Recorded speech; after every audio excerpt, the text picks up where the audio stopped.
Puluhan mahasiswa yang tergabung Juru Koalisi Mahasiswa Pemuda Sumsel Samo HMI Cabang Palembang menggelar demo di depan Mapolda Sumsel. Mereka menuntut Kapolda Sumsel dicopot karena dinilai tak becus menangani karhutla di Sumsel.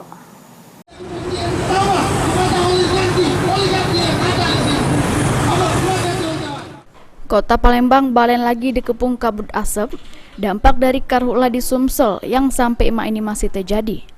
Atas dasar itulah, puluhan mahasiswa ini tergabung Juru Koalisi Mahasiswa Pemuda Sumsel Samo HMI Cabang Palembang pada awan tadi menggelar demo di depan Mapolda Sumsel.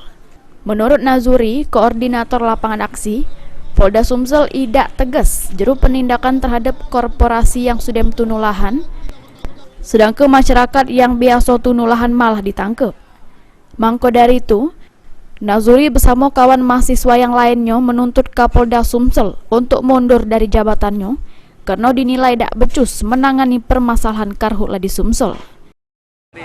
Jadi pada hari ini kami menuntut kepada Kapolda Sumatera Selatan untuk mundur secara terhormat dengan statement Pak Jokowi pada tanggal 8 bulan 2 di Hotel Sultan Jakarta yang bertanggung jawab atas karhutla adalah salah satunya Kapolda.